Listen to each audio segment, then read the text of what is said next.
First, who comes to buy your product? Who comes to buy our product? Yeah. We mainly deliver. Okay. We deliver to a pretty long list. Every major movie and TV production company in New York City, on site, on set. All right. Can you tell? I know you can keep going. You can keep going. Sorry to interrupt. Okay. So we got every major movie and TV production company in New York City. We deliver on set for electricity, heat, and air conditioning.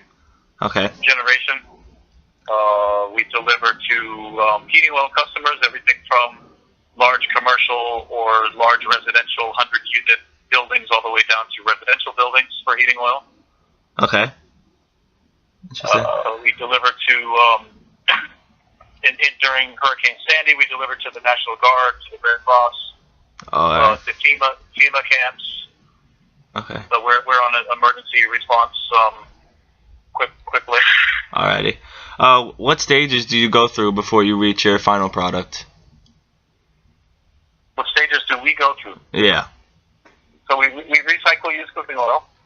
Okay. In other words, we collect it from restaurants and stadiums and buildings and so on. Yeah, that was another question I had for you about the cooking oil. So you're basically killing two birds with one stone. Okay. So we collect that from locations all over the tri-state area. Right. We pre-clean it. In other words, we render it with heat, gravity, and filters to clean it up to a non-edible grade soybean oil commodity, which then goes to a chemical process plant, which is mixed with a catalyst, which is usually methanol. Okay. Which removes the glycerin. Then we recapture the methanol, and what we're left with is a long-chain carbon molecule very similar to diesel fuel, which is usable in all diesel applications. Okay, and what kind of waste do you produce, and what measures do you take to counter the negative side effects associated with biofuel, such as like poor land cultivation or something like that?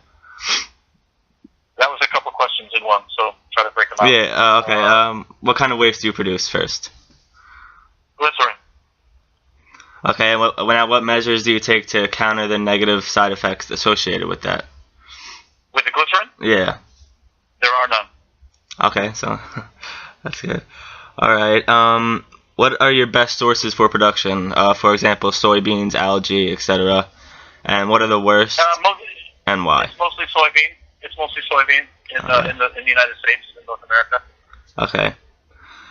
And roughly, what would you say your company's yearly revenue is, or profit? I'm not going to divulge that.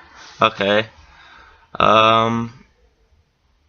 How much biofuel do you say that you would produce in a year, roughly? If you can put any kind of number on that.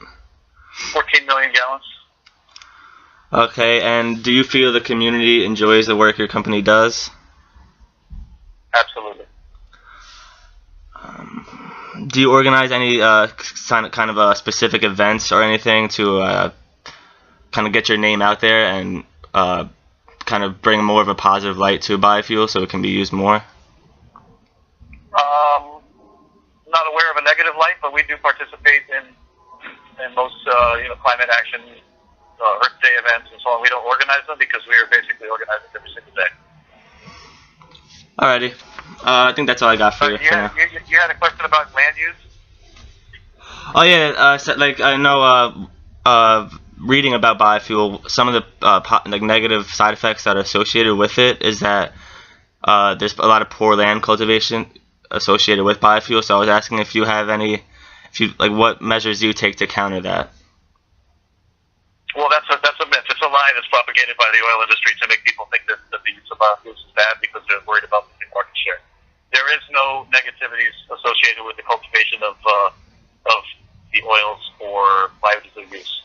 So in the case of soybeans are grown for human and animal consumption. Okay. And in order to do that, the beans have to be crushed to get the oil out of them because they're 20 to 30% oil. The oil is inedible, so you got to get it out of there in order to make the soy meal edible. Traditionally, the oil has been a waste product that is used for either frying or it gets thrown away. Okay. So the biodiesel industry is very useful in utilizing that waste product, and it's great for the soybean industry because they get to monetize a co-product which they otherwise doesn't have any value. And there's all the rest of the land use and food versus fuel arguments are all myths that have been propagated by oil companies and their lobbyists. All right. Well, thank you very much. I appreciate it. That's all I really have for you right now. But What's your name again? Adam Schwartz, Adam Schwartz. And what's the school you applying from again? Ramapo College. Ramapo? Yeah, it's in Mahwah. Yeah, Mahwah, New Jersey. Okay. All right. I hope I was helpful. Oh yeah, you were. Thank you very much. I appreciate your time. Bye-bye. Have a good one.